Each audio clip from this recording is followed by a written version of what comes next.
Witam Was serdecznie, kochani.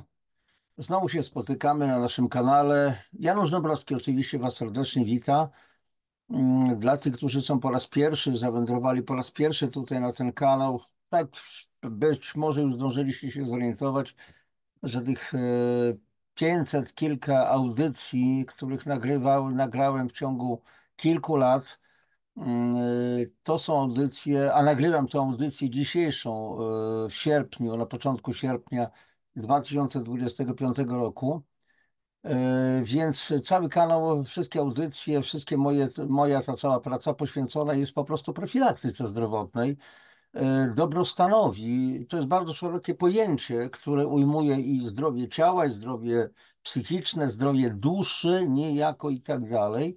I chodzi o to, żebyśmy po prostu działali w tych trzech sferach, bo jeżeli uwzględnimy sobie ciało i psychikę, to jest tak zwana chociażby somatyzacja stanów emocjonalnych. Emocje wpływają na funkcjonowanie naszego ciała i to tak bardzo, że wielu z nas nawet sobie sprawy z tego nie zdaje, a skutki są niejednokrotnie opłakane. A więc kwestia stresów, innych historii, jak to działa, nieraz powtarzam, nieważne co przeżywasz, ważne jak przeżywasz. Komuś się może wydawać, że to takie gadanie sobie puste, człowieku, nie wiesz co ja tu przeżywałem, a co ty możesz powiedzieć, jestem dzieckiem szczęścia. No, gdybym tak sobie opowiedział troszeczkę historię własnego życia, to nie sądzę, żeby ktoś się chciał zamienić ze mną, ale to nie chodzi o żadne wyścigi, kochani. To tylko tyle tytułem wstępu. Natomiast o czym dzisiaj? Będzie oczywiście o lajkach, o subach, o subskrypcjach, o co jeszcze? O tym, żebyście pisali komentarze, dzielili się. To tak na wstępie, trochę żartobliwie. A na poważnie będziemy mówić o szczepionce HPV, czyli szczepionce przeciwko wirusowi brodawczaka ludzkiego, Human Papilloma Virus. I tu, ponieważ ja jestem, wiecie doskonale, dla wielu jestem szurem, foliarzem, i takim jeszcze w ogóle nawiedzonym, jakimś fanatykiem, nieznormalizowanym. y, A propos właśnie normalizacji, ja mówię wielokrotnie, zgadza się, a ja nie jestem normalny. Nie podlegam żadnym normom. Żadnym. Ja jestem naturalny, a więc ja jestem naturals, a nie normals. No i życzę wszystkim, żeby po prostu doszli, po prostu zmienili swoją świadomość i stali się naturalsami, a nie normalsami, bo jaka władza, jakie mody, jakie coś, to inne normy jedzenia, wyglądu, ciuchów i tak dalej. Bzdura na kółkach. No ale mniejsza z tym. Kochani, właśnie będziemy mówić o HPV i ja tutaj dzisiaj posłużę się, jak bardzo często to robię, wypowiedzią niezwykłego lekarza w bardzo długim artykule, bardzo długim, uprzedzam, że to będzie być może trudne dla Was do strawienia, ale wytrzymajcie proszę, bo to jest bardzo ciekawy artykuł doktora Jacka Madeja, zaraz go przybliżę, tę postać. Artykuł napisany z niezwykłą pasją, polemiczny, ostry i jeżeli ktoś do tej pory mógł uważać, że ja tutaj dowalam jakimś lekarzom uchowej Boże, wprost przeciwnie, z całych sił będę bronił wartościowych, etycznych, uczciwych lekarzy, bo jest takich wielu i w całym personelu medycznym jest takich wielu ludzi. Natomiast są i ci inni, którzy zwłaszcza w okresie tej gorączki pandemicznej zapisali się w annałach historii medycyny jako po prostu łotry, drani, oszuści i w ogóle. Tacy też są. Jak w każdym zawodzie, jak w każdej społeczności ludzkiej, są tacy i tacy, i chwała tym, którzy są naprawdę uczciwi, z których powinniśmy wszyscy my brać przykład i którzy na szalach wagi, kiedy jest kasa i kiedy jest uczciwość, to nie postawią na to kasę. Tak jak wielu też aktorów postawiło na szali swój dorobek i promowało te wszystkie, wiecie o co chodzi. Ale to już mniejsza z tym. Kochani, jeszcze jedno zdanie tytułem wstępu. Wiadomo, że dzisiaj idzie akcja bardzo silna proszczepionkowa. W tej dziedzinie chodzi o HPV. W szkołach są propagowane w ogóle szczepienia. planuje się w ogóle zaszczepianie wszystkich dzieci jak leci. Dziewczynki, chłopców również, bo przecież oni mogą być nosicielami wirusa HPV, wirusa, powtarzam, brodawczaka ludzkiego. No i to będzie powodować później nowotwory szyjki macicy u kobiet i tak dalej. Więc to jest wredny system. Oczywiście straszy się nam, a to była ospa, ta ospa świńska, a to grypa jakaś tam ptasia, a to i tak cały czas, a w tej chwili na Ukrainie panuje ukryta epidemia podobno wirusowego zapalenia wątroby typu C, typu B i co? Od razu szczepionka. A tu już komary się pojawiły w zachodniej Europie, we Włoszech, we Francji, które roznoszą Zika, nową pandemię, być może będzie plandemia znowu i tak dalej, i tak dalej. Wiecie o co chodzi, wam nie muszę tego tłumaczyć. Już, kochani, przystępuję do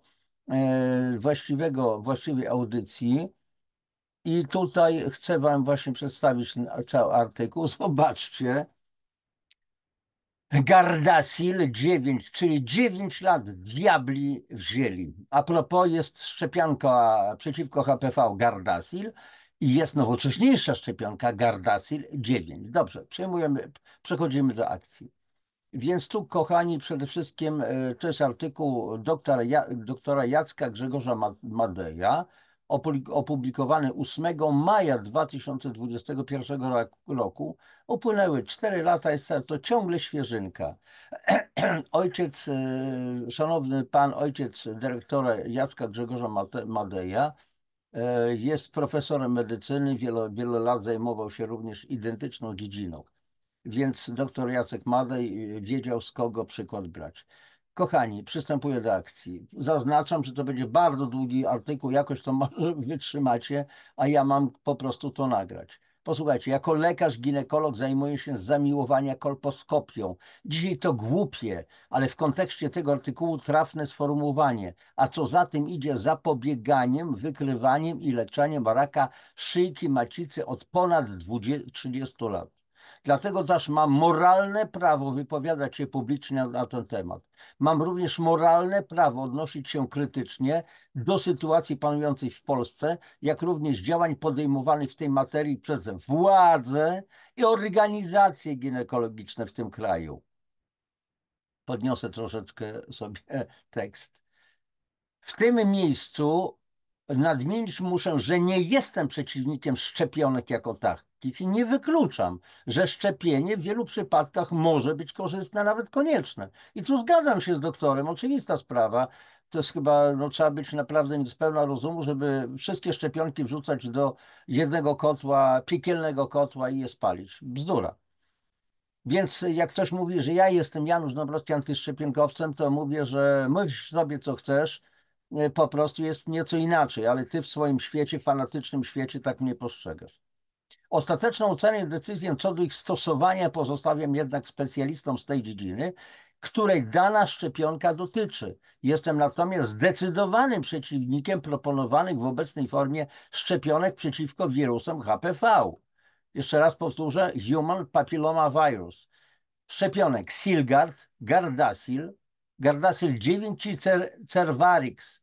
W oparciu o moje własne kilkudziesięcioletnie doświadczenie zawodowe, doświadczenie mojego ojca, profesora Jana Madeja, który całe życie zawodowe poświęcił na walkę z rakiem szyjki macicy, oraz doświadczenia innych obiektywnych, podkreślam, obiektywnych obserwatorów i komentatorów tego problemu, oświadczam, że nie mam żadnych wątpliwości i stawiam dolary przeciwko orzechom, że szczepionka ta w dotychczasowej formie to jak na razie najdelikatniej mówiąc największa ściema w historii medycyny XXI wieku, którą cały medyczny świat w sposób wyjątkowo naiwny zaakceptował. A może inaczej? Może chciał zaakceptować, z pewnością na razie największa, bowiem cały świat, nie tylko medyczny, zamierza w bardzo złym kierunku i można z dużym prawdopodobieństwem założyć, że będą jeszcze większe. Mowa o ściemie, medycznej ściemie.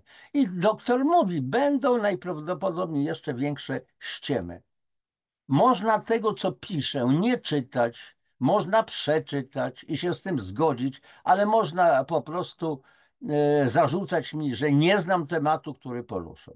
Przepraszam, ale nie można zarzucać mi, że nie znam tematu, który poruszam.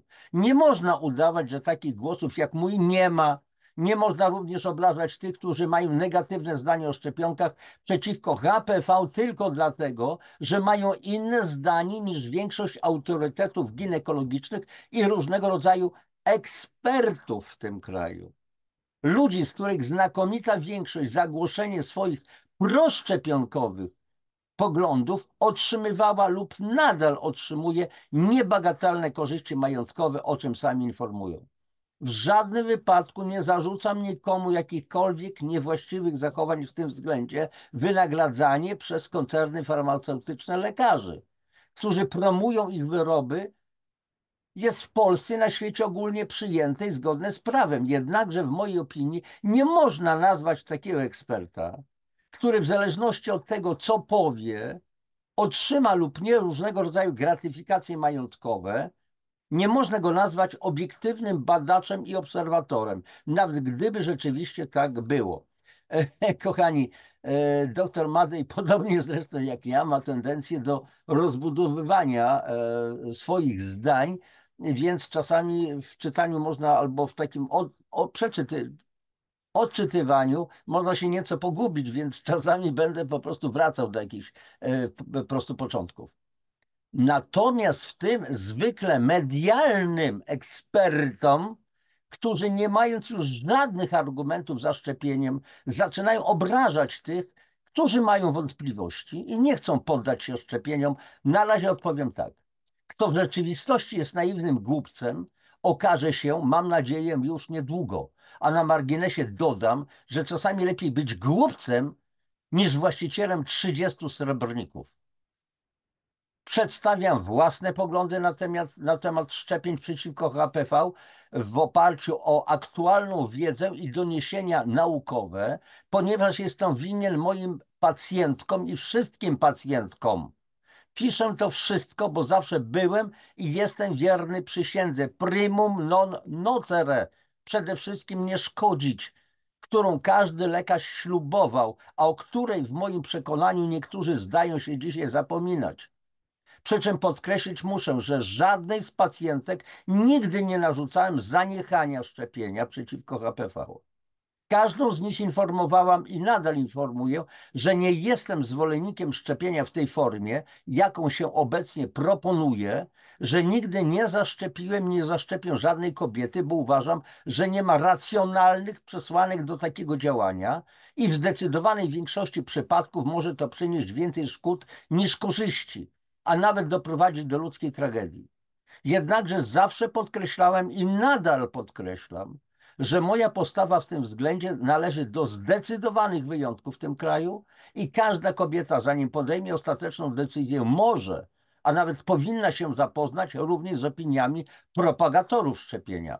Dopiero w oparciu o wszystkie te dane i fakty, zarówno korzystne, jak również niekorzystne dla szczepionek, może podjąć w swoim odczuciu słuszną decyzję, czy szczepić siebie i swoje dzieci. I to jest moim zdaniem uczciwe postępowanie wobec pacjenta, na które szanownych propagatorów szczepionki niestety nie stać. Kochani, tylko wypada mi się zgodzić z doktorem Madejem. Dla każdego myślącego ginekologa wprowadzenie szczepionki Silgard, Gardasil i niedawno Gardasil 9 musiało i nadal musi budzić poważne wątpliwości, refleksje. Czy aby słusznie, czy aby nie za wcześnie, czy jest to w pełni uzasadnione, czy na pewno jest to bezpieczne. Nie będę się bawił w dokładną analizę tego specyfiku, w oparciu o przedstawioną publicznie charakterystykę produktu, bowiem jest ona napisana językiem niezrozumiałym dla przeciętnego, potencjalnego odbiorcy szczepionki i tłumaczenie wszystkich zawiłości też byłoby dla niego w dużym stopniu niezrozumiałe i nie o to w tym opracowaniu chodzi. Poruszę tylko kilka zrozumiałych dla każdego czytelnika wątków z tego zakresu oraz przedstawię pewne dane i fakty świadczące przeciwko tej szczepionce, zaistniałe już po jej wprowadzeniu do masowego użytku. W tym miejscu mogę tylko nadmienić, że włos się jeży na głowie, na jakiej podstawie ten specyfik został dopuszczony do powszechnego użytku. Śledząc ogólnie dostępną charakterystykę produktu, nie sposób nie zauważyć, że skuteczność tego specyfiku była wybiórczo badana przez okres około 6 miesięcy do 4 lat, średnio 3,5 roku. W niektórych grupach wiekowych w ogóle nie była badana. Założono tylko, że skoro zwiększa ona poziom przeciwciał, to na pewno będzie skuteczna. Dodatkowym paradoksem jest fakt, że do dzisiaj nie jest znany poziom przeciwciał, który miałby czynić szczepionkę skuteczną. Ponadto, jak wynika z tabeli zamieszczonej poniżej, niektóre z obserwowanych kobiet, nie wiadomo ile ich było, miały tylko jedną wizytę kontrolną po szczepieniu. Proszę zwrócić uwagę na pierwszy wers legendy, opatrzony gwiazdką w tabeli zamieszczonej poniżej. Wynika z tego, że jakaś część badanych kobiet była tylko na jednej wizycie kontrolnej po szczepieniu. Proszę pomyśleć, zaszczepiono kobietę. Po 7 miesiącach zbadano i stwierdzono, że skoro jeszcze nie ma raka szyjki macicy, to na pewno już nigdy go nie będzie miała. Czy ta szczepionka jest skuteczna? No to niech ktoś mnie uszczypnie, bo albo śnię, albo ktoś próbuje ze mnie, ze wszystkich zrobić wała. Ale mi się podoba tekst tego artykułu, te słowa, bo kochani, ja też potrafię oczywiście mówić językiem ale czasami aż nie świerzbi. Czasami moi znajomi mówią na szkoleniach, mówi Janusz, ale się aż powstrzymujesz, bo my czujemy, że chciałbyś tak dowalić, że głowa mała. I słusznie, zrobić wała w bambuku. Przecież to kpina, a nie rzetelna obserwacja. Do tych wątków jeszcze wrócimy. Postaram się natomiast przedstawić Państwu logiczny, zrozumiały dla przeciętnego zjadacza chleba ciąg zdarzeń świadczący o tym, jak bardzo starano się i nadal stara się stworzyć przyjazną atmosferę wokół tej szczepionki i za wszelką cenę zmusić wszystkich do jej stosowania, wbrew oczywistym, racjonalnym faktom przeciw i jak powoli zaczyna się era raczkowania, czyli stopniowego wycofywania się z tych proroczych przepowiedni.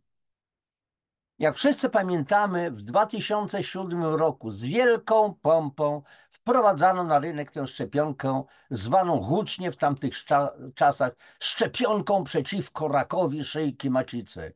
Były wywiady, autografy, wizyty w zakładach pracy, w błysku fleszy i blasku kamer. Grupa ekspertów dumnie wieńczyła rychły koniec raka szyjki macicy. Powstało w tamtym czasie Polskie Towarzystwo Profilaktyki Zakażeń HPV. Dzisiaj już nie istnieje. Gwarantowano, podkreślam, gwarantowano i oczywiście ponownie pytam, na jakiej podstawie, że szczepionka Gardasil, w Polsce pod nazwą Silgard, zredukuje występowanie raka szyjki macicy w przeciągu 15 lat o 70%. I tu jest odnośnik, warto do tego zajrzeć. Kochani, ja ten link do tego artykułu oczywiście zamieszczę w opisie audycji. Mamy rok 2018, a więc mija 12 lat, a raków szyjki macicy ile było, tyle jest. Czy w przeciągu kolejnych 3 lat tak drastycznie spadnie ich ilość, jak przepowiadano? Nie ma o tym mowy, ale o tym w dalszej części artykułu.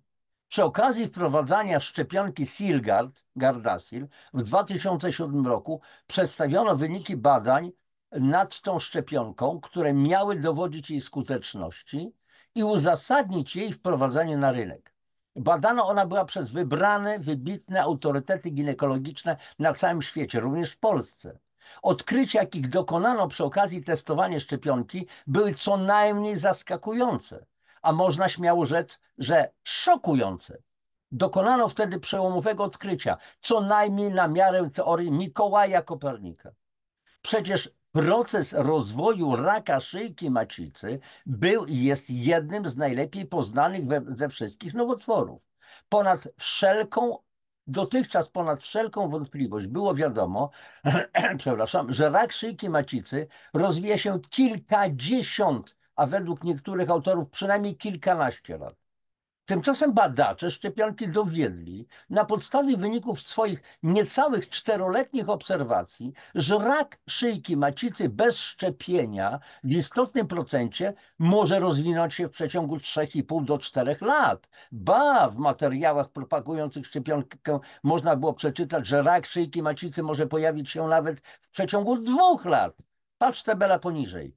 53 przypadki CIN2, CIN3, z tego 25 przypadków CIN3 i CIN6 przypadków przedinwazyjnego raka gruczołowego AIS.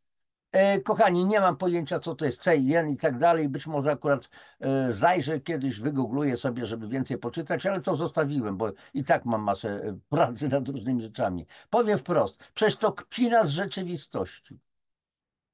Szanowni Państwo, jeśli proces rozwoju raka szyjki macicy dokonywałby się w tempie przedstawionym przez badaczy szczepionki, to roczna ilość zachorowań musiałaby co najmniej kilkunastokrotnie przekroczyć dawne i obecne dane statystyczne, co musiałoby być wręcz epidemią raka szyjki na świecie, szyjki macicy na świecie. Prześledźmy wspólnie dane opublikowane przez badaczy szczepionki. Są to wyniki zbiorcze z całego świata, mające odzwierciedlać rzeczywistą zachorowalność na raka szyjki macicy w światowej populacji kobiet, a więc również populacji polskich kobiet w wieku 16 do 26 lat, które zostaną lub nie zostaną zaszczepione Gardasilem, Silgardem. To na podstawie tych danych, które to miały być niepodważalnym dowodem na skuteczność szczepionki, wprowadzono ją na całym świecie. Wykładnikiem raka w tym badaniu były zmiany CIN2 oraz CIN3. Przez okres średnio 3,5 roku poddali obserwacji grupę 8493 kobiet w wieku 16-26 lat, którym podano szczepionkę, oraz grupę 8464 kobiet w wieku 16 do 26 lat, którym nie podano szczepionki, tylko placebo i które stanowiły grupę kontrolną dla zaszczepionych kobiet. Wszystkie te kobiety były HPV-DNA negatywne przed badaniem, czyli nie miały w organizmie wirusa HPV. Przez ten czas badacze szczepionki zaobserwowali w grupie nieszczepionych kobiet rozwój 7 przypadków, czyli około 0,1% przedinwazyjnego raka gruczołowego, to jest AIS, 64 przypadki, około 0,8%, 1% to jest jedna osoba na 100, 1 do 100, 1%, a więc 0,8 osoby na 100, dysplazji dużego stopnia i raka przedinwazyjnego, otóż jest wyjaśnienie CIN3, oraz 41 przypadków, około 0,5%, czyli pół kobiety, przepraszam, dysplazji średniego stopnia, czyli CIN. Wszystko to spowodowane tylko typami 16 i 18 wirusa HPV, bo są takie podobno wirusy. Akurat to ja się na tym nie znam. I tu mamy, kochani, tą tabelę bardzo dokładną. To jest trochę rozmazane, przepraszam, troszeczkę pracuję, więc muszę gardło przepłukać.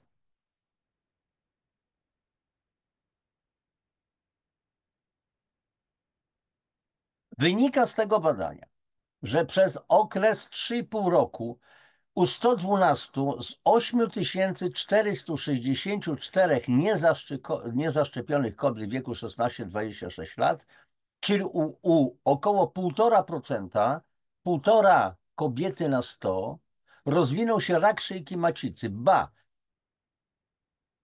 w przeciągu 2 lat prawie połowa tych raków, jeżeli dane te mają odzwierciedlać rzeczywistą zachorowalność na raka szyjki macicy w światowej populacji kobiet w tej grupie wiekowej, to łatwo policzyć, że liczba kobiet w wieku 16-26 lat na świecie w latach 2002-2007, a więc w latach testowania i wprowadzania szczepionki, wahała się w granicach 480 milionów, a 1,5% z nich daje liczbę ponad 7 milionów kobiet. A więc według modelu przedstawionego przez badaczy szczepionki, tyle kobiet na świecie w wieku 16-26 lat zachorowałoby na raka szyjki macicy w przeciągu 3,5 roku, gdyby nie zostały zaszczepione.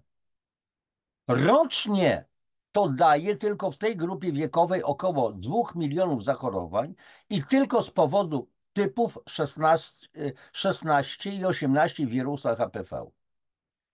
A przecież typy wirusa 16 i 18 odpowiadają tylko za 70% wszystkich raków szyjki macicy. Tak więc dodając te brakujące 30% raków spowodowanych pozostałymi onkogennymi typami wirusa HPV w grupie wiekowej 16-26 lat, to ilość nowych zachorowań na raka szyjki macicy w tej grupie wiekowej na świecie wyniosłaby ponad 2,5 miliona nowych przypadków raka szyjki macicy rocznie. Puśćmy wodze fantazji. I poprowadźmy naszą analizę dalej. Grupa wiekowa 16-26 lat, obserwowana przez badaczy szczepionki, to przecież grupa, w której zachorowalność na raka szyjki macicy jest najmniejsza. Jak wiemy, ponad wszelką wątpliwość, największa ilość zachorowań na raka szyjki macicy występuje w przedziale wiekowym 40-65 lat. Oto tabele Krajowego Rejestru Nowotworów przedstawiające ilość nowych rocznych zachorowań na raka szyjki macicy w grupie wiekowej 15-29 lat oraz grupie wiekowej 40-64 lata, a więc w grupach o najmniejszym i największym współczynniku zapadalności na raka szyjki macicy w latach 2003-2006, a więc w okresie testowania i wprowadzania szczepionki. Według KRN, Krajowej Rady, jak to się tam nazywa, Krajowego, Rejestru Nowotworów, liczba nowych zachorowań w grupie 40-64 lata wahała się w granicach 2177-2173 przypadków rocznie, a więc około 40-krotnie więcej niż w grupie 15-20 lat, gdzie było od 42 do 59 przypadków rocznie. Na całym świecie są podobne proporcje raków szyjki macicy w tych grupach wiekowych. W takim razie w grupie wiekowej 40-65 lat liczba raków szyjki macicy na świecie powinna być 30-40-krotnie większa niż w grupie 16-26 lat, czyli co najmniej 70 milionów rocznie. Ale w tej statystyce brakuje jeszcze danych dotyczących grupy wiekowej 27-39 lat. To pomyślcie Państwo, ile musiałoby być raków w całej światowej populacji kobiet spowodowanych wszystkimi typami wirusa HPV, gdyby rak szyjki macicy rozwijał się w tempie przedstawionym przez badaczy szczepionki. Policzcie sobie Państwo sami. Tymczasem roczna ilość zachorowań na raka szyjki macicy na świecie w latach 2003-2015 we wszystkich grupach wiekowych spowodowana wszystkimi typami wirusa HPV oraz innymi czynnikami, to przepraszam za słowo i doktor Madej z pewnością też przeprasza Was, to tylko nieco ponad 500 tysięcy przypadków, a nie 70 czy więcej milionów. Podobne wyliczenia można przeprowadzić na dowolnie wybranej populacji kobiet, kraj, kontynent i wszędzie wyniki będą podobne. Nawet w krajach Afryki, Ameryki Południowej, a więc w krajach, w których występuje 85% wszystkich raków szyjki macicy na świecie, ilość zachorowań musiałaby być co najmniej kilkunastokrotnie większa według modelu zaprezentowanego przez badaczy szczepionki. Kochani, strach, straszenie, straszenie, straszenie.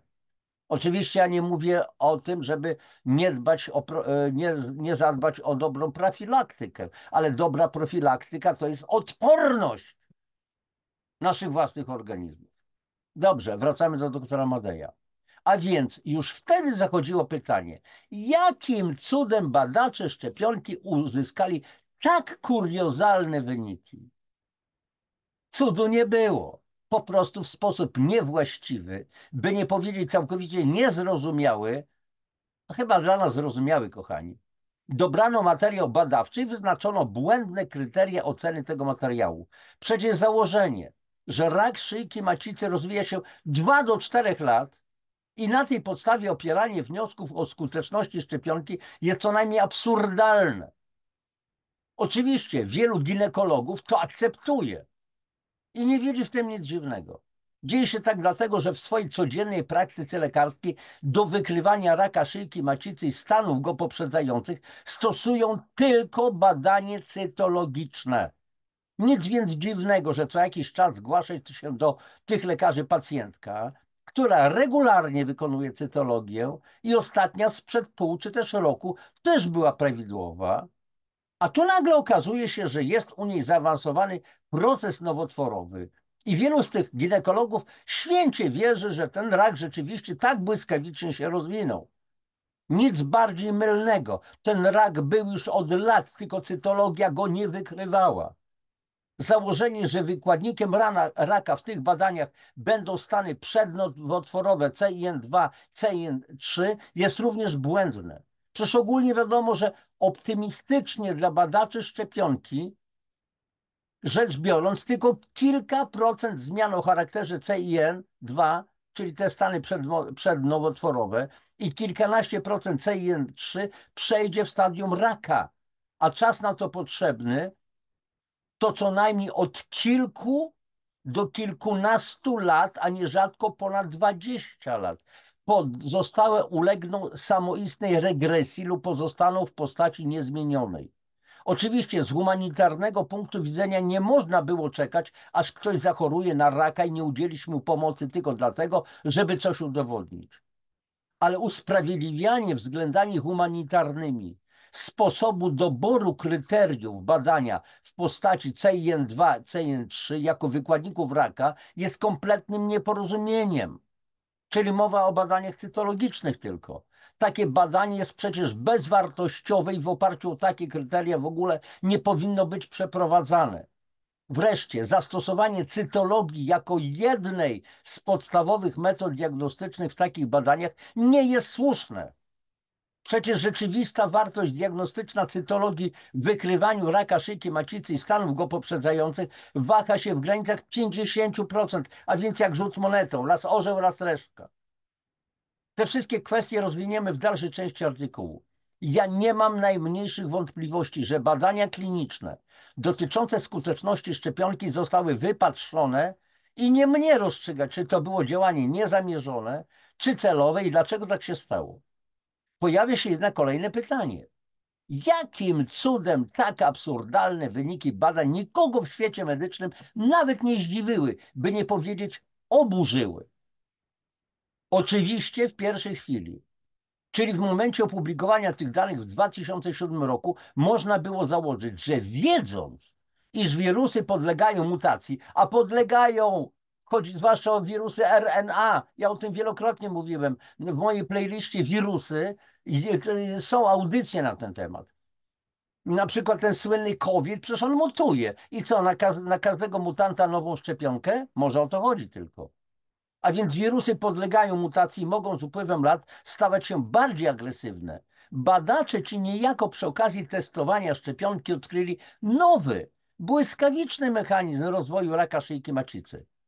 Jednakże w takim przypadku wobec tej nowej, tak rewolucyjnej teorii powinny natychmiast ruszyć kolejne badania potwierdzające to przełomowe odkrycie.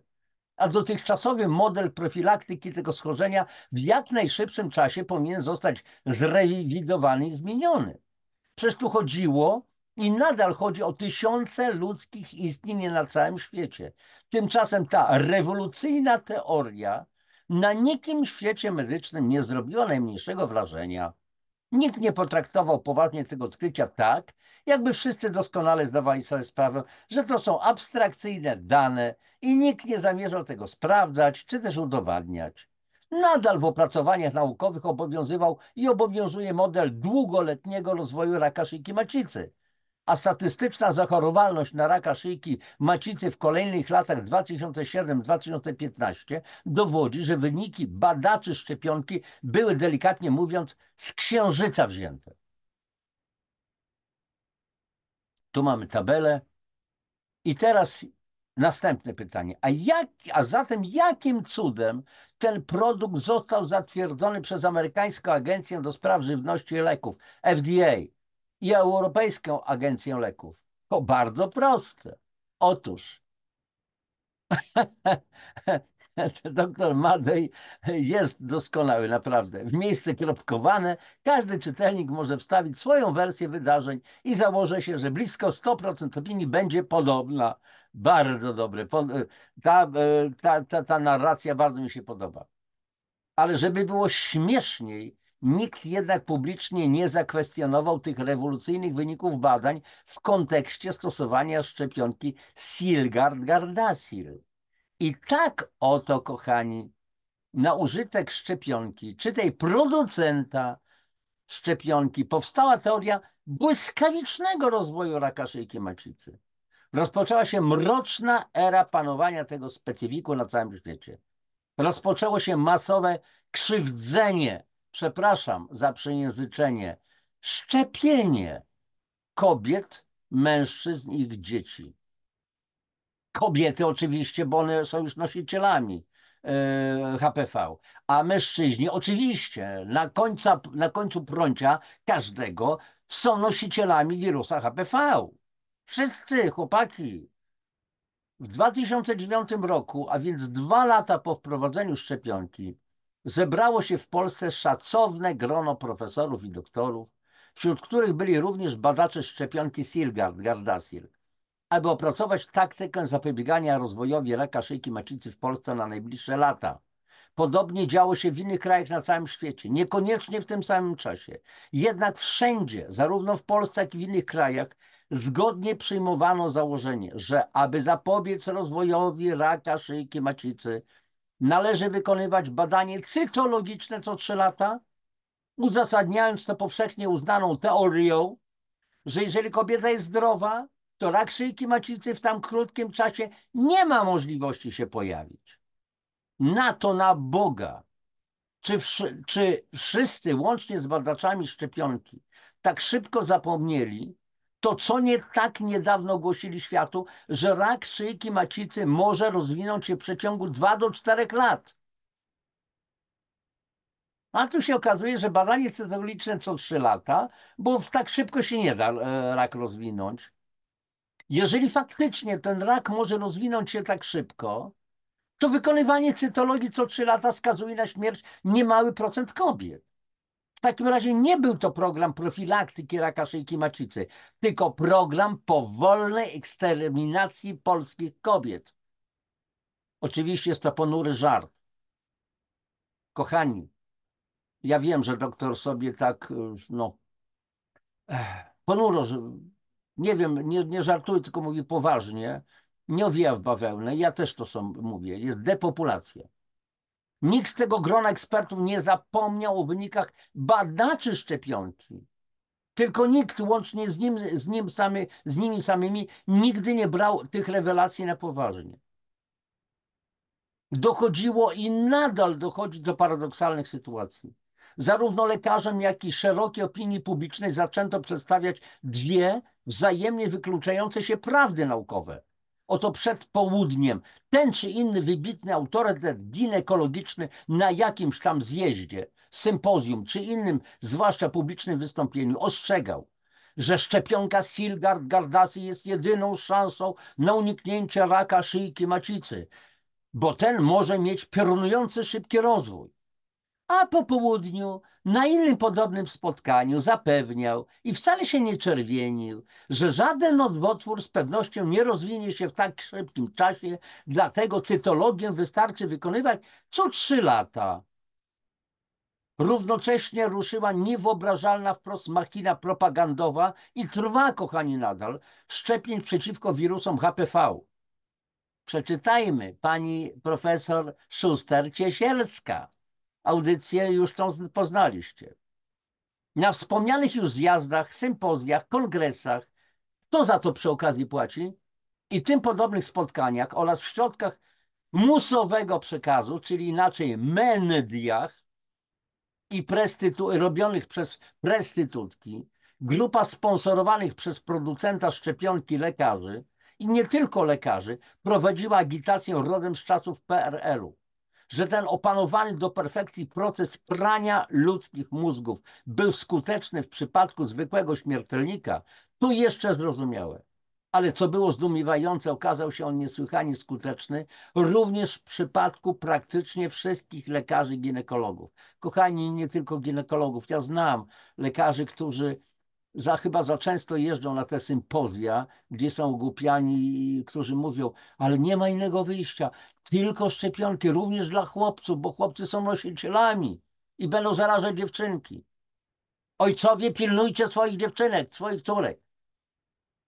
Proszę wybaczyć te mocne pytanie, ale kto przy zdrowych zmysłach może bezkrytycznie zaakceptować fakt, że na chorobę, która rozwija się kilkanaście lub kilkadziesiąt lat, można wynaleźć antidotum, którego skuteczność bada się przez maksymalnie 3,5 roku. Jeżeli ktoś próbuje mi to wmówić, to albo uważa mnie za idiotę, albo sam nim jest. Nie, oni nie są idiotami. Oni są po prostu kłamcami, oszustami, łotrami, draniami i więcej nic. Gdybyśmy chcieli tak rozumować, to równie dobrze można by okrzyknąć lekarstwem na raka na przykład ziarnko pieprzu.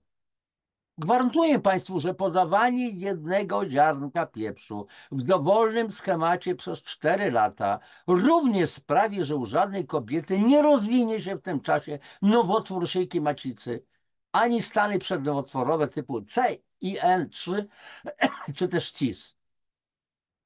Jest to oczywiście drugie dno. Żaden lekarz nie wykonuje szczepień za darmo. I nie można mieć o to żadnych pretensji. Bowiem tak jak za pobranie cytologii, testu DNA, HPV czy innego badania lekarz słusznie pobiera opłatę. Tak za wykonywanie szczepienia też ma prawo żądać zapłaty. Jest to jego praca. Niemniej jednak możliwość odniesienia korzyści finansowej niejednokrotnie rozwiewa wszelkie wątpliwości, jakie bez wątpienia pojawiają się w sumieniu lekarza. A ponieważ góra rekomenduje szczepienia, to każdy czuje się usprawiedliwiony przed samym sobą.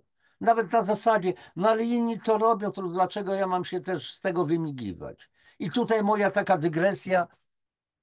Mówiłem w jednej z audycji kiedyś, rozmawiałem ze znajomym lekarzem, bardzo dobrym lekarzem, który opowiedział, że jego znajomy lekarz chirurg mówi, ty wiesz, że ja czasami też mam takie, pojawiają się głupie myśli, bo przewożą pacjenta, któremu trzeba amputować rękę po wypadku i mogę ją uciąć tu przed ramieniem, a więc staw zostanie, albo za ramieniem. I to było chyba 7 lat temu rozmawialiśmy, więc tu to było 15 000 dla szpitala chyba, a tu były 22 000. Rozumiecie, kochani, o co chodzi. A więc, jak się utnie tu, to jest skomplikowana bardziej później proteza, czyli droższa i sprawa załatwiona. Jak nie będzie pacjent płacił, to będzie płacił NFZ. Jaki problem? Leczenie mamy za darmo. Mimo, że za darmo, tak. Mimo, że szczepionka Silgard, Gardasil była przeznaczona głównie dla kobiet do 26 roku życia, to od początku szczepiono osoby obydwu płci w każdym wieku. Dlaczego? Ano dlatego, że wspomniana agitacja polegała również na przekonaniu lekarzy, że szczepionka ta, mimo że nie jest przebadana, to może przynieść korzyści dla wszystkich osób, bez względu na płeć i w każdym wieku.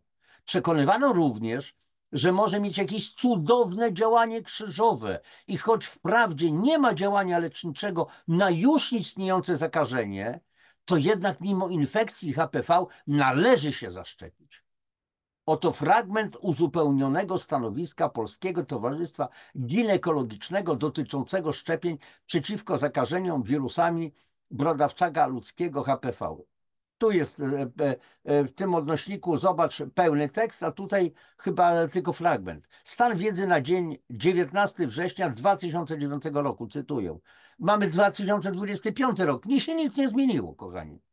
W szkołach idzie akcja szczepić dzieci przeciwko HPV. Nie ma wystarczających danych klinicznych i ekonomicznych, które jednoznacznie wskazywałyby, że należy szczepić młode kobiety w wieku 19-26 lat oraz kobiety starsze do 55 roku życia w ogólnej populacji, które miały już kontakt z HPV. Decyzja o szczepieniu powinna zostać podjęta na podstawie rozmowy pomiędzy zainteresowaną kobietą a jej lekarzem. Ginekolog powinien wskazać kobiecie zagrożenia związane z wcześniejszą ekspozycją na HPV i potencjalne korzyści, jakie może odnieść po zaszczepieniu. Może jestem głupi jak but, pisze dr Madej. Ale proszę mi powiedzieć, skoro nie ma wystarczających danych klinicznych i ekonomicznych, które jednocześnie wskazywałyby, że kobiety, które miały już kontakt z HPV po zaszczepieniu, mogą mieć z tego jakąś korzyść, to jakie to potencjalne korzyści powinien wskazać kobiecie ginekolog? Dalsza część cytatu. Kobiety HPV-DNA pozytywne mogą także być zaszczepione, czyli już które mają wirusa. Wykazano, że indukowany szczepionką poziom przeciwciał jest z nich bardzo wysoki. Czyli szczepią się, zaszczepimy cię kobieto i szczepionka spowoduje, będzie miała wpływ, czyli będzie indukować wysoki poziom przeciwciał. Trwają badania, które ocenią wpływ szczepienia HPV na rozwój, progresję lub regresję CIN u kobiet zakażonych HPV w momencie podania szczepionki. Ze względu na naturalnie długi okres powstawania CIN wyniki będą znane za kilka lat.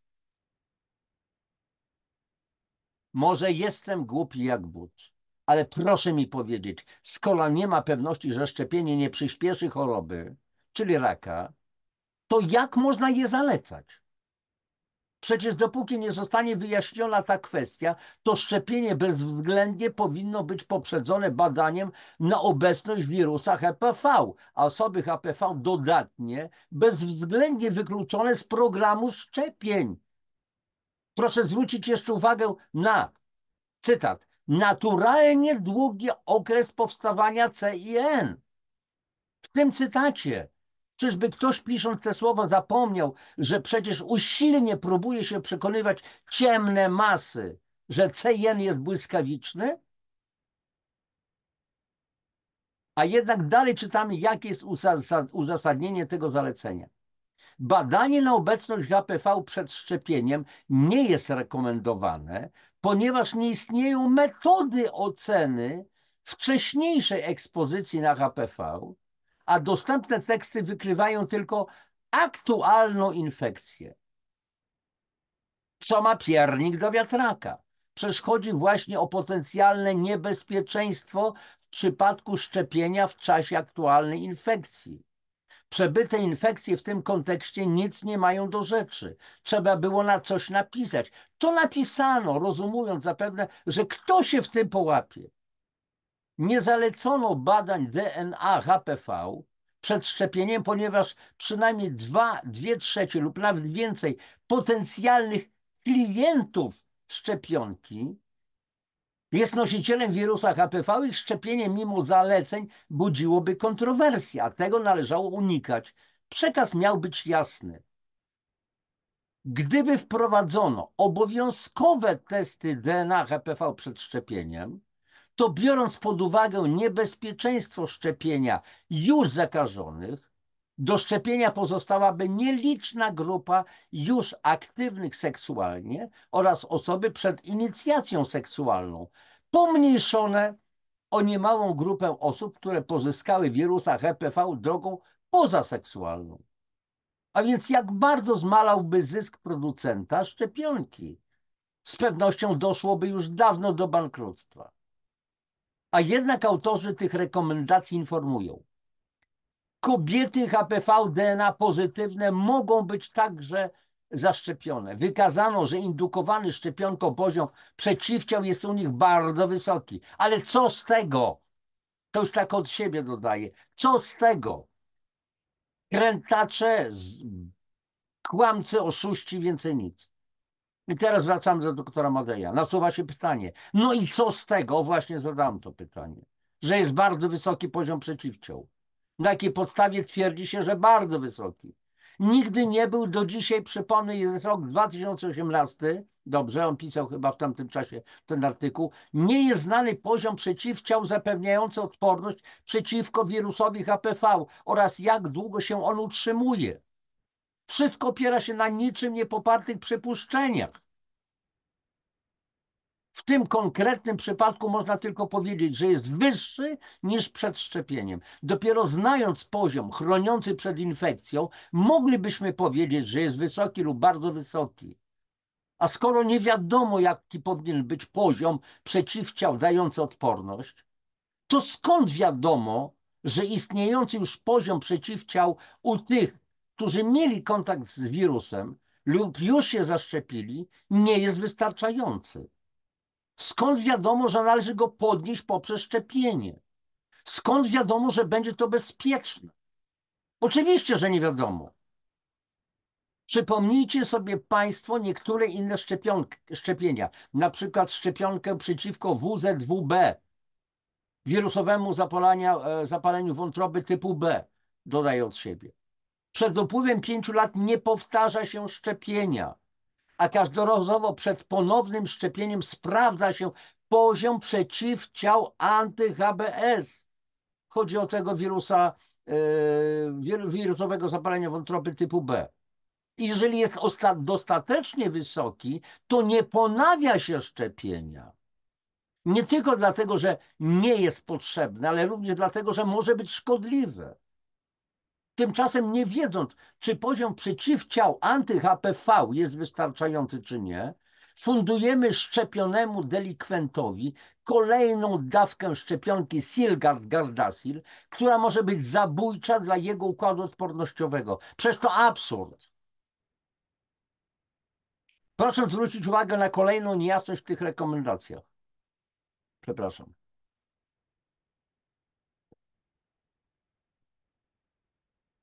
Każda aktywna seksualnie kobieta przed rozpoczęciem szczepienia musi mieć wykonany wymaz cytologiczny. Należy w ten sposób wykluczyć istniejące zmiany CIN lub raka szyjki macicy. Z pierwszą częścią tego cytatu należy się zgodzić. Ale kolejna budzi sprzeciw. Przecież wszyscy eksperci w swoich wypowiedziach przyznają, że skuteczność w wykrywaniu CIN i raka szyjki macicy za pomocą cytologii jest bardzo niska. Jeden z autorów tego dokumentu określił ją niedawno na 50%. Tu akurat zobacz, macie odnośnik, możecie to przeczytać. Wszyscy przyznają również, że cytologia w połączeniu z kolposkopią znacząco zwiększa ten procent, dając blisko 100% pewność. To dlaczego, aby wykluczyć zmiany CIN i raka przed szczepieniem, zaleca się tylko samą cytologię? To proste. Gdyby zalecano również kolposkopię, to znowu znaczący procent badanych byłby pozytywny i ich szczepienie nie miałoby sensu, bowiem jak przyznają sami eksperci, szczepionka nie ma działania leczniczego na już istniejące zakażenie. Cytuję Państwu dokument z 2009 roku, ale nic się w zaleceniach szczepień przeciw HPV od tamtego czasu nie zmieniło.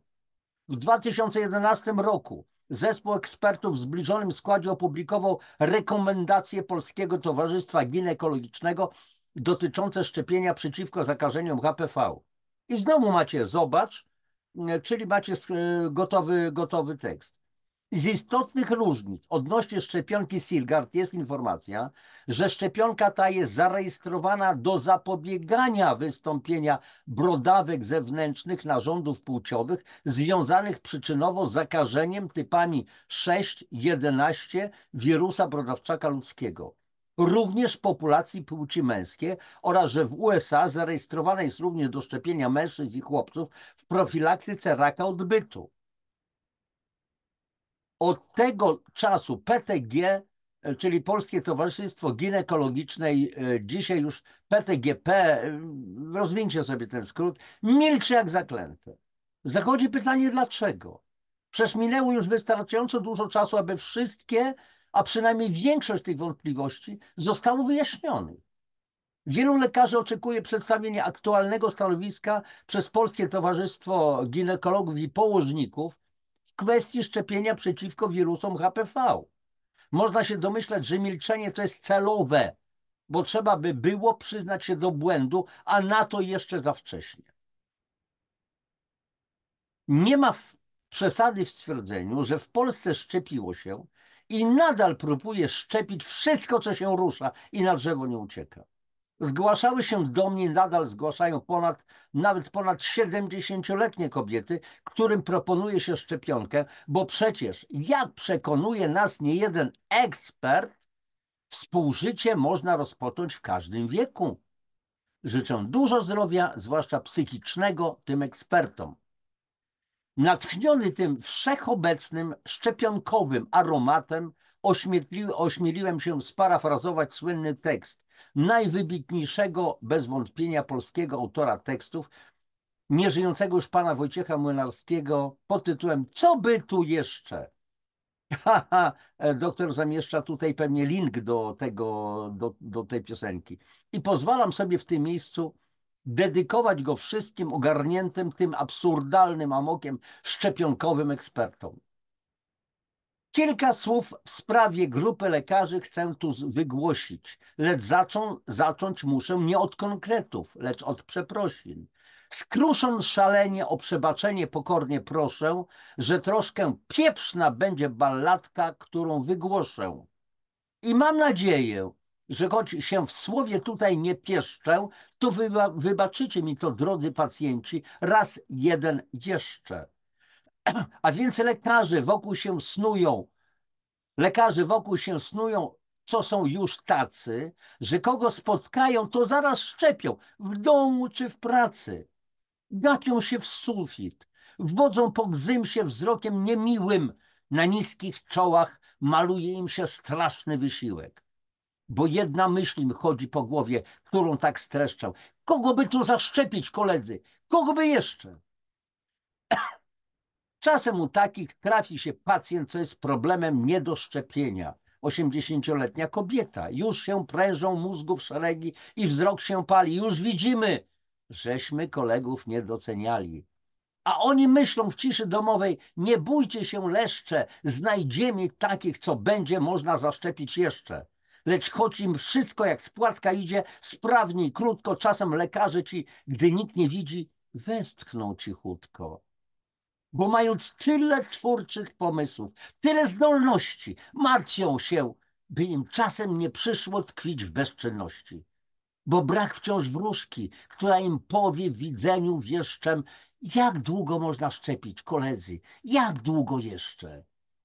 Okażmy serce dla tych lekarzy, zewrzyjmy dłonie, wystawmy dupę, bo w tym jest sedno, drodzy rodacy, by się lekarze czuli potrzebni w domu i w pracy. Niechaj ta myśl im wzrok rozpromienia, niech zatrą ręce, że tyle jest jeszcze do szczepienia, a będzie więcej. I doktor Mady oczywiście, przepraszam za to słowo, zagwiazdkowane. No, cudowny jest. Przy okazji wprowadzania szczepionki Gardasil powstała w 2007 roku nawet specjalna strona internetowa. Chronię życie przed rajkiem szyjki macicy. Sporo sponsorowana oczywiście przez producenta szczepionki, na której można było na bieżąco śledzić te doniosłe wydarzenia i przez blisko 10 lat czerpać informacje na temat cudownej, uzdrawiającej szczepionki Silgard. Nawiasem mówiąc, ilekroć zaglądałem na tę stronę, to miałem wrażenie, jakbym się cofał w czasie i słuchał komunistycznej propagandy. Brr. Kochani, doktorze kochany, doktorze Madej, cudowny, doktorze Jacku, ale kilka lat temu chroń życie przed rakiem szyjki macicy, chroń życie swoje i innych, chroń siebie i innych. Już myśmy to przerabiali. Nakładaj szmatę na twarz, szczep się i tak dalej, i tak dalej. Było to? Kochani, było. Tymczasem w 2015 roku na rynku pojawiła się kolejna, ulepszona, mająca chronić przed jeszcze większą liczbą typu wirusa HPV szczepionka pod nazwą Gardasil 9. Tym razem wprowadzono ją po cichu. Nie było już gali, błysków fleszy, kamer wywiadów. Żaden z ginekologów ekspertów nie położył tym razem na publicznej szali swojego autorytetu, gwarantując jej skuteczność. Wspomniana strona internetowa zniknęła w tym czasie na kilka lub kilkanaście miesięcy i powróciła w nowej szacie. Wszystkie uprzednie poprorocze przepowiednie, że za 15 lat 70% raków szyjki macicy zniknie z powierzchni ziemi, zostało usunięte. Ba, nie było nawet żadnej wzmianki o wprowadzeniu nowej szczepionki. Była tylko, z pełnym szacunkiem dla czytelnika, ordynarna propaganda i agitacja do szczepienia przeciwko rakowi szyjki macicy. Nie, tego jakże chwytnego, obiecującego sloganu też już nie było. Była już tylko szczepionka przeciwko niektórym typom wirusa HPV. Dlaczego? Czy nie jest to zastanawiające? Dlaczego dzisiaj w internecie praktycznie już nie ma śladu po tych buńczucznych wypowiedziach o zdecydowanej redukcji zachorowania na raka szyjki macicy w najbliższych latach? Dlaczego autorzy tych proroczych wizji dzisiaj się ich wstydzą tak skrzętnie, że usuwają je z sieci? Dlaczego o Polskim Towarzystwie Profilaktyki Zakażeń HPV wszelki słuch zaginął? Dlaczego? Przecież tyle jeszcze do spieprzenia, przepraszam, zrobienia. Powstała nowa szczepionka i pozostały rzesze osób nieprzekonanych do tego dobrodziejstwa, a tymczasem wspomniane towarzystwo podwinęło ogon i zwiało.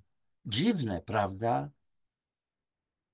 Czy nie byłoby to najlepszą wizytówką produktu, gdyby na tej właśnie stronie przedstawić dotychczasowe wyniki stosowania szczepionki Gardasil-Silgard i w oparciu o te dane zaprezentować nową, ulepszoną szczepionkę Gardasil 9? Z pewnością tak. Tylko że dotychczasowe dane dotyczące skuteczności Gardasilu-Silgardu są dla tej szczepionki katastrofalne. Po ponad 10 latach stosowania jej skuteczność w zapobieganiu rakowi szyjki macicy praktycznie na całym świecie, również w Polsce, wynosi praktycznie 0,0%, a w optymistycznej wersji kilka procent. Aby nie posądzić mnie o stroniczność, że moje dane są zmyślone, odsyłam Państwa do wywiadu z jednym z profesorów, propagatorów szczepionki, który potwierdza, że po upływie dekady nic się nie zmieniło. Zachorowalność na raka szyjki macicy jest ciągle taka sama, mimo stosowanej szczepionki. Tłumaczy to wprawdzie obiektywnymi czynnikami i należy to uszanować, ale niekoniecznie trzeba się z tym zgodzić. I tutaj znowu zobacz, klikniecie w oryginał tekstu, będziecie mieli pełny tekst tego eksperta, profesora. Cóż, według mnie ludzi można robić w konia do pewnego momentu. I chociaż proces zgłupienia polskiego społeczeństwa w ekspresowym tempie zbliża się do amerykańskiego wzorca, to jednak wszystko ma swoje granice. Nawet najgłupszy użytkownik Facebooka w końcu zorientuje się, że coś tu z szczepionką nie gra. Niestety, to, że nie ma żadnych efektów dotychczasowych szczepień, to jest obiektywna, skrzętnie ukrywana prawda. Natomiast prawda dla ciemnego ludu nadal brzmi diametralnie różnie. We wszystkich środkach musowego przekazu, które ja nazywam mediami, gdzie pracują prostytutki, czytaj w mediach, w dalszym ciągu co rusz pojawiają się niepotwierdzone żadnymi oficjalnymi danymi informacje o cudownym działaniu szczepionki. Ten wątek dokończymy w dalszej części artykułu. Pozdrowienia dla pani profesor Cisielskiej. Nową szczepionkę Gardasil 9 wprowadzono po około 3,5-letnich badaniach testowych, które tak jak w przypadku poprzedniczki Gardasil-Silgard, według badających ją ekspertów potwierdziły jej praktycznie 100% skuteczność w zapobieganiu raka szyjki macicy. I tutaj rzecz niebywała. Jak wynika z ogólnej dostępnej charakterystyki produktu leczniczego, też kliknijcie, zobacz, szczepionki tej w ogóle nie badano pod kątem skuteczności w zakresie typów 6, 1, 16, 18 wirusa HPV. Przyjęto bowiem założenie, że skoro Gardasil 9 ma porównywalną immunogenność, czyli ilość przeciwciał, to Gardasil, to będzie miał takie same parametry skuteczności jak jej poprzedniczka. Jako dowód na jej skuteczność przedstawia się także tabele dotyczące szczepionki Gardasil. Przy czym statystyczną analizę równoważności przeprowadzono tylko jeden raz w 7. miesiącu. Nasuwa się więc pytanie, na jakiej podstawie zatwierdzono jej skuteczność? Przecież ten specyfik zawiera dodatkowe białka 5 nowych typów wirusa HPV, co kompletnie może zmienić jego charakterystykę i sposób oddziaływania na ludzki organizm. Dla mnie nie są to rzetelne badania. No i dr Madej teraz mówi, zwróćcie uwagę, kochani, na tą tabelę, wystarczy przeczytać i tak dalej, i tak dalej. Mówi jeszcze dalej, każdy z nas może sobie policzyć, jak będzie chciał. A zatem jakim cudem ten produkt został zatwierdzony przez amerykańską Agencję do Spraw Żywności Leków i Europejską Agencję Leków? To bardzo proste. Otóż, oczywiście, każdy z nas może tutaj dopisać sobie, co chce. I wszyscy dopiszą to samo. Przy czym argumenty za szczepieniem Gardasilem w dalszym ciągu są takie same jak 10 lat temu. Bez szczepionki rak szyjki macicy może rozwinąć się w przeciągu 2-4 lat. Tym razem paradoks jest jeszcze większy, bowiem w planach jest przewidywany, a w niektórych krajach, również w Polsce, jest dzisiaj zalecany model profilaktyki raka szyjki macicy oparty o badania cytologiczne i wirusologiczne w odstępach 5-letnich. Bo jak wiadomo, u kobiety zdrowej nie ma możliwości rozwoju raka szyjki macicy w tak krótkim okresie czasu. Teorię tę potwierdza stanowisko pana profesora Jana Kotarskiego dotyczące czasu, w którym rozwija się rak. Cytat. Wiele kobiet, które dowiadują się o nosicielstwie HPV typu 16-18, uważa, że wkrótce będzie miało raka szyjki macicy. Na szczęście nie ma takiej prawidłowości i od zakażenia do powstania raka mija zazwyczaj około 10 lat.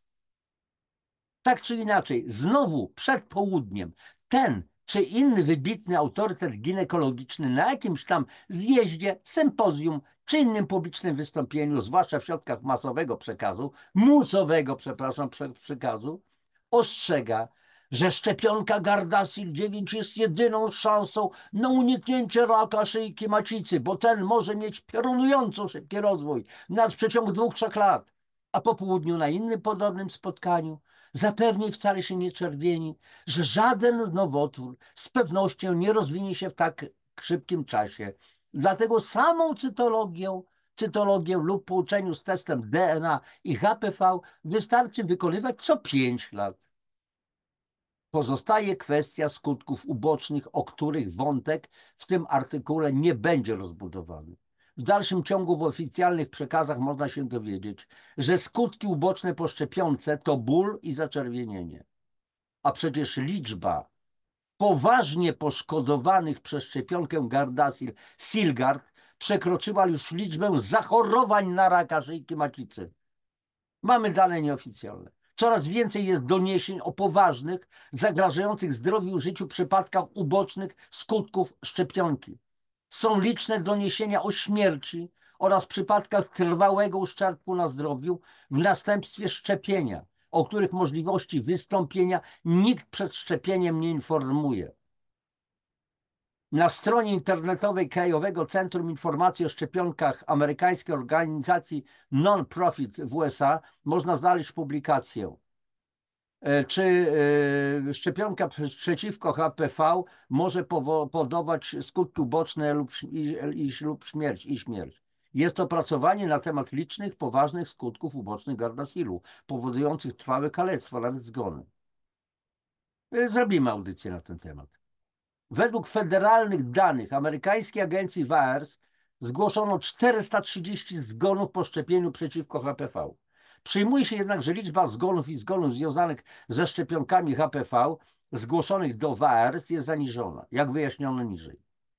Do 1 lipca 2018 roku zgłoszono 387 skarg do Federalnego Programu Odszkodowań za szczepienia za 14 zgonów i 373 poważnych, zagrażających zdrowiu i życiu powikłań, które wystąpiły po szczepionce przeciw HPV.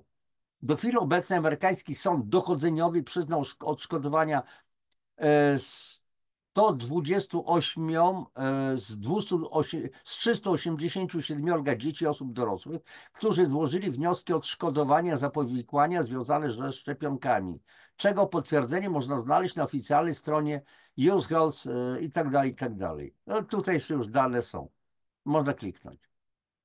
Dla przykładu, wniosek o odszkodowanie za szczepionkę przeciwko HPV został złożony i przyznany Krystynie Tarsel. Krystyna była 21-letnią studentką, przepraszam bardzo, studentką college'u, specjalizującą się w studiach artystycznych w Bard College, kiedy otrzymała 3 serie Gardasil. Utalentowana atletka, artystka i student honorowy zmarła nagle i bez wyjaśnienia wkrótce po 3. dawce w czerwcu 2008 roku. 10 lat później, w 2018 roku, rząd przyznał jej matce odszkodowanie za śmierć związaną ze szczepionką. Tu znowu zobacz, możecie kliknąć, będzie wszystko jasne.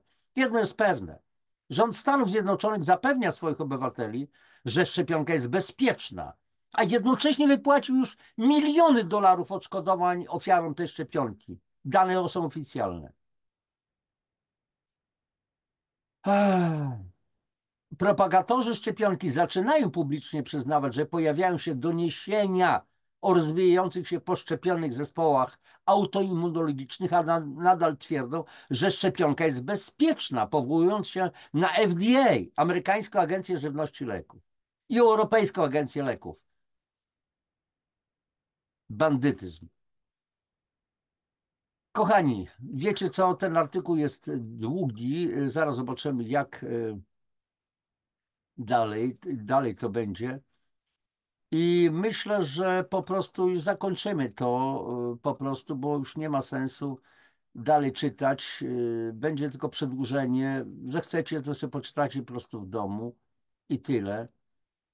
I koniec, kropka, więc to jest straszne. To jest po prostu straszne, a więc zobaczcie. Aktualizacja na czerwiec 2020 roku.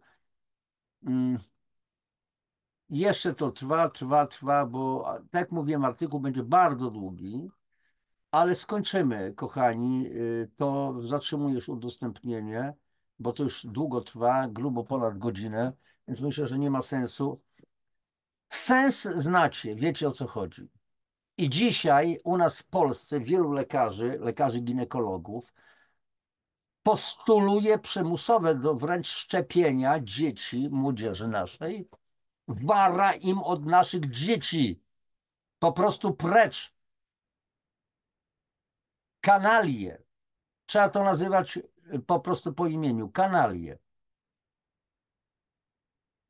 Jakich jeszcze komu dowodów trzeba dostarczyć? Jakich dowodów? Myśmy już zobaczyli w erze covidowej, kto kim jest. Jednego dnia szmata jest do niczego, ale przeczemu ona ma chronić, następnego już chroni. Jednego dnia znany profesor wypowiadał się w sposób taki jak wiecie o co chodzi, a następnego dnia już było zupełnie inaczej. I do dzisiaj ludzie wierzą, że byle szmata ochroni go przed wirusem, będzie wierzyć, będzie wykonywać zalecenia władz i tak dalej, i tak dalej. Mówiłem wam o tym, że kiedyś, bo uczestniczyłem w wielu demonstracjach. Kiedyś była taka kilkunastotysięczna demonstracja w Warszawie i tak szliśmy sobie spokojnie, dzieci, młodzież, dorośli i tak dalej. I jakiś facet chyba na 4. czy na 3. piętrze w warszawskim bloku z taką czarną szmatą pokazywał nam tak 2 palce. Bardzo świadomy człowiek, no nie? Oczywiście byliśmy dla niego foliarzami, jakimiś idiotami, kretynami i tak dalej, i tak dalej. No i dobrze. Być może już nie żyje, nie wiem, bo naglica, taka choroba się rozwinęła, taka nieznana dla oficjalnej medycyny, rozwinęła się i tak dalej. Kochani, bardzo serdeczna prośba. Ech, Przekazujcie tą wiedzę. Jak widzicie, to jest. Sądzę, że wcześniej, przed tą audycją, nie mieliście pojęcia o tym, że istnieje taki doktor Jacek Madej. Ja też nie widziałem, ale ja ciągle szperam, coś wynajduję. Wszechświat mi podrzuca takie po prostu perełki. I to trzeba koniecznie publikować. Słuchajcie, jeżeli macie dzieci w szkołach, a szkoły w ogromnej większości mają swoje strony internetowe, mają maile, wysyłajcie dyrektorom, zarzucajcie skrzynki dyrektorów, ewentualnie czy szkół tymi linkami. Ja w opisie audycji podam link do całego pełnego artykułu. Trzeba się obudzić i trzeba się budzić tych, którzy jeszcze śpią, tak prawdę mówiąc. Dobrze, dość tego wywnętrzania się z mojej strony, bo się sam podniecam niejednokrotnie. Nie w tym momencie, kiedy potrzeba i nie tym, co potrzeba. Kochani, proszę o suby, o lajki, o komentarze. O komentarze. Niech to wszystko idzie, ten kanał idzie w górę. To nie chodzi o moje ego i zadzieranie nosa, jakieś tam inne rzeczy. Mi naprawdę już wiecie doskonale, że cholernie mi zależy po prostu na tym, żeby ta wiedza szła. Bo ta wiedza jest no, dla wielu. Ja sam jestem zaskakiwany niejednokrotnie, jak znajduję takie artykuły niesamowite, to jak można to przejść do porządku dziennego i nie podać tego? To trzeba jak najwięcej. Jeżeli obejrzy to, nie wiem, w przeciągu 2 dni 200 ludzi, ale tylko do 10 swoich znajomych to rozleś. No widzicie, już się plączę w zeznaniach.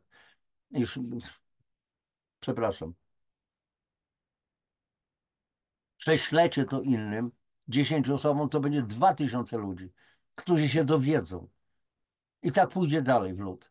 Trzymajcie się, najlepszego wam życzę i kochani, optymizm to jest coś niezwykłego.